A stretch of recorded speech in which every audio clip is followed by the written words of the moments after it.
जी, कैसे हो आप सब। हरियाणा जॉब सिटी चैनल पर एक बार फिर से आप सभी का स्वागत है। तो गाइस, इस वीडियो में हम देखने वाले हैं आपकी पुरानी भर्तियों से जुड़ी अपडेट।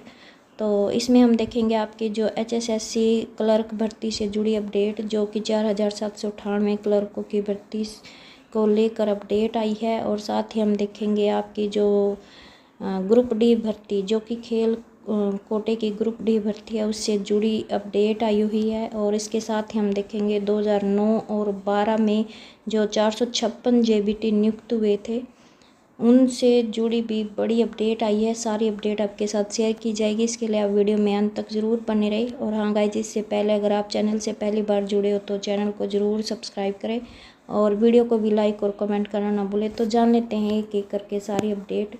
तो पहली अपडेट क्या है कि खिलाड़ी आमरण अनशन पर बैठे, हरियाणा सरकार जागी, CM के OSD जवाहर यादव ने अनशन तोड़वाया। जैसे कि आपको पता है कि ये जो खिलाड़ी हैं 24 अगस्त से आमरण अनशन पर बैठे हुए थे पंचकूला में धरना स्थल पर। और इसमें 5 खिलाड़ी थे जो आमरण अनशन पर बैठे हुए थे। इसमें से 3 खिलाड़ी ऐसे थे जिनकी तबीयत बिगड़ने पर उनको सेक्टर 6 पंचकूला में एडमिट कराया गया था। तो इसमें क्या अपडेट आई है कि हरियाणा सरकार जागी और जो CM के OSD जवाहर यादव है, उन्होंने उनका अनशन तोड़वाया है। और इसमें क्या कहा गया कि ग्रुप डी खेल कोटे के रिक्त पदों पर योग्य खिलाड़ी पात्रता होने के बावजूद भी 4.5 साल से खा रहे हैं धक्के, यानी कि इनको मतलब नियुक्ति नहीं मिल पा रही है। इसी के तहत ये मतलब धक्के खाने को मजबूर है। तो पूरी अपडेट भी जान लेते हैं क्या कुछ है। इसमें कहा गया है कि हरियाणा ग्रुप डी पदों पर 4 साल 7 महीने पहले हुई भर्ती में खेल कोटे के योग्य उम्मीदवारों को जब आमरण अनशन शुरू किया तो हरियाणा सरकार जाग गई है। और जो मुख्यमंत्री के OSD जवाहर यादव है, वीरवार को पंचकूला स्थित अनशन स्थल पर गए और आमरण अनशन कर रहे 3 युवा मोहन, सोमवीर और नवीन को जूस पिलाकर अनशन तोड़वाया और साथ में भरोसा दिया है कि आगामी रविवार या फिर सोमवार को उनकी समस्या पर विचार किया जाएगा। तो अब इनकी समस्या पर विचार रविवार और सोमवार को किया जाएगा। अगर विधि सम्मत अधिकार बनता होगा तो मिलेगा। दैनिक सवेरा ने जवाहर यादव से पूछा कि आपने क्या आश्वासन दिया है। तो यादव ने जवाब दिया कि विषय समझ में आ गया है और आगामी रविवार और सोमवार को मीटिंग करेंगे और संबंधित अफसर भी बैठक में होंगे। दैनिक सवेरा ने ये भी पूछा कि मीटिंग आप करेंगे या फिर मुख्यमंत्री मनोहर लाल भी शामिल होंगे। तो इस मीटिंग में को लेकर यादव जी ने कहा कि मुख्यमंत्री भी मीटिंग में रहेंगे और मैं भी मीटिंग में मौजूद रहूँगा। तो दैनिक सवेरा ने कहा कि विषय तो सभी को पता है और मुख्यमंत्री को भी पता है।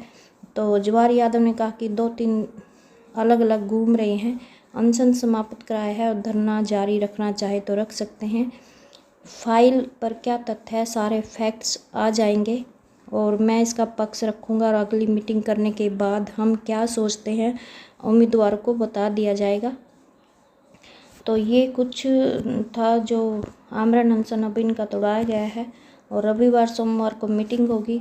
तो मामला ये है, ये इसमें लिखा गया कि हरियाणा कर्मचारी चयन आयोग ने जनवरी 2019 में ग्रुप डी के लगभग 18,000 पदों पर चयन किया था और इस सूची में ऐसा माहौल बना था कि जींद उपचुनाव में भाजपा उम्मीदवार भारी बहुमत से जीते थे और इस भर्ती में 10% पद खिलाड़ियों के लिए आरक्षित थे।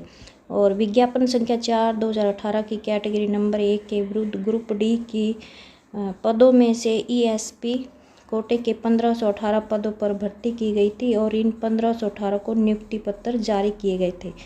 मगर क्या हुआ कि कुछ उम्मीदवारों ने हाईकोर्ट का दरवाज़ा खटखटाया कि जब विज्ञापन जारी किया गया था उस समय 25 मई 2018 की खेल ग्रेडेशन सर्टिफिकेट पॉलिसी के अनुसार सर्टिफिकेट जारी होने चाहिए थे। और इस पर हाईकोर्ट ने निर्णय दिया कि 25 मई 2018 की पॉलिसी के तहत जारी होने वाले सर्टिफिकेट मान्य होंगे, मगर उससे पहले चयनित उम्मीदवार नियुक्त हो चुके थे। और हाईकोर्ट के फैसले को अमली जामा पहनाने के लिए प्रदेश सरकार ने फैसले किया कि 31 दिसंबर 2020 तक नियुक्त उम्मीदवार 25 मई 2018 की पॉलिसी के तहत जारी सर्टिफिकेट जमा कराए। जिन्होंने जमा नहीं कराए उन्हें नौकरी से बाहर कर दिया गया। इससे जो पद रिक्त हुए, हरियाणा कर्मचारी चयन आयोग ने वेटिंग लिस्ट से उम्मीदवार चयनित कर सरकार के पास भेज दिए, मगर पद रिक्त रहे।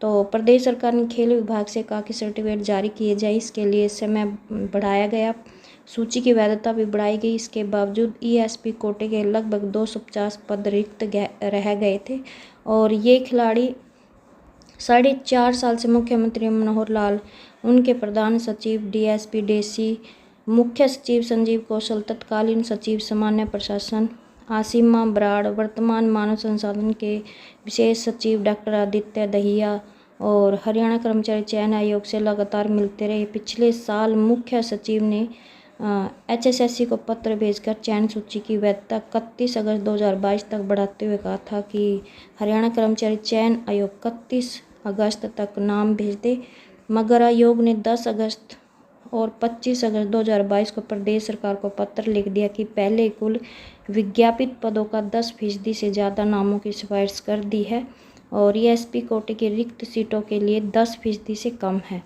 तो एचएसएससी ने कहा कि एसपी कोटे की 1518 सीटें थी, जिसमें 342 पद अभी भी रिक्त हैं, मगर आयोग ने 31 अगस्त तक नाम नहीं भेजे और फिर सूची की वैधता समाप्त हो गई।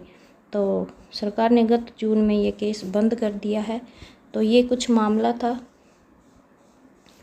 जो मतलब इनको लेकर चला हुआ है और इसमें देखो कहा गया कि डीएस डेसी का नोट भी काम नहीं आया, वेटिंग लिस्ट की वैधता में केस फंसा दिया। तो खिलाड़ी उम्मीदवारों ने कहा कि उनका केस अयोग्य उम्मीदवारों के बाहर होने के बाद योग्य उम्मीदवारों का चयन होने को था, मगर मुख्य सचिव कार्यालय उनके केस को वेटिंग सूची का केस बनाता रहा और उन्होंने कहा कि मुख्यमंत्री मनोहर लाल के मुख्य प्रधान सचिव डीएस डेसी ने नोट लिखकर मुख्य सचिव को भेजा था कि यह केस वेटिंग का नहीं है बल्कि मेरिट सूची संशोधित करने का है। तो ये आप देख लेना पूरा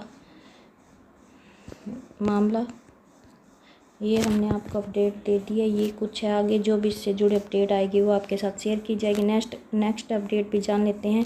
ये भी एचएसएससी जो कि आपकी 2020 में क्लर्क भर्ती हुई थी, 4798 क्लर्क भर्ती को लेकर मामला है। इसमें क्या कहा गया कि मेरिट लिस्ट से बाहर हुए क्लर्कों की नियुक्ति पहले दिन से अमान्य। तो इसमें कहा गया कि करीब 1.5 साल तक विभिन्न विभागों में सेवाएं देने के बाद संशोधित परिणाम जारी होने के कारण मेरिट लिस्ट से बाहर हुए क्लर्कों की नियुक्ति पहले दिन से ही अमान्य होगी, इसलिए इन्हें कोई सेवा लाभ नहीं दिया जाएगा। पंजाब एवं हरियाणा हाईकोर्ट द्वारा अलग अलग आदेशों को लेकर असमंजस था, जिस पर वित्त विभाग से राय लेकर मानव संसाधन विभाग ने स्थिति को स्पष्ट कर दिया है। और हरियाणा कर्मचारी चयन आयोग ने जो ये 4798 क्लर्कों की भर्ती निकाली थी, 8 सितंबर 2020 को चयनित क्लर्कों को नियुक्ति दे दी गई, लेकिन कुछ अभ्यर्थी भर्ती में पूछे गए सवालों के गलत उत्तर को लेकर हाईकोर्ट पहुंच गए और हाईकोर्ट ने 3 सवालों को ठीक मानते हुए संशोधित परिणाम जारी करने के आदेश दे दिए। 23 जून 2022 को संशोधित परिणाम जारी हुआ तो 900 से अधिक क्लर्क संशोधित मेरिट लिस्ट में जगह नहीं बना पाए और उनकी सेवाएं वो समाप्त कर दी गई।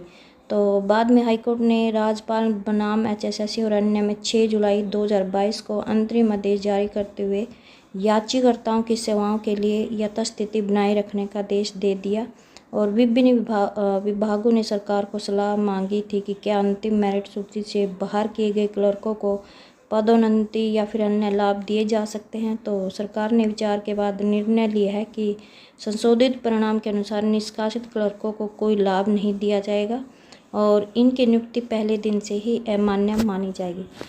तो गाइस, जो ये क्लर्क बाहर हुए थे संशोधित परिणाम के बाद, तो ये पहले दिन से ही मतलब अमान्य माने गए हैं और इस पर वित्त विभाग से राय लेकर मानव संसाधन विभाग ने भी स्थिति स्पष्ट कर दी गई है। और ऐसे 900 से अधिक क्लर्कों की 1.5 साल तक सेवाएं देने के बाद हो गई थी छुट्टी और नहीं मिलेगी सेवा लाभ। तो ऐसे ये 900 से अधिक क्लर्क हैं जो मेरिट लिस्ट में अपनी जगह नहीं बना पाए थे। तो नेक्स्ट अपडेट भी जान लेते हैं। ये है आपकी 2009 और 2012 में जो 456 जेबीटी नियुक्त हुए थे, उनकी अब फिजिकल वेरिफिकेशन होगी। तो क्यों होगी ये भी जान लेते हैं। 2009 और 2012 में चयनित जेबीटी में से कई की हरियाणा अध्यापक पात्रता परीक्षा की और मार्कशीट में गड़बड़ी की गड़बड़ी की आशंका के चलते अब वेरिफिकेशन होगी और इस बार मौलिक शिक्षा निदेशालय और हरियाणा कर्मचारी चयन आयोग की ओर से गठित संयुक्त कमेटी वेरिफिकेशन करेगा। और ये 456 जेबीटी के मतलब नाम दिए गए हैं सूची में, और इन सभी को 4 से 15 सितंबर के बीच पंचकूला में हाजिर होना होगा। और सभी मौलिक शिक्षा अधिकारियों की सूची में नाम वाले जेबीटी को सूचित करने के निर्देश दिए गए हैं। अगर तबादला हो गया है तो संबंधित जिले के मौलिक शिक्षा अधिकारी से मार्फत सूचित किया जाएगा।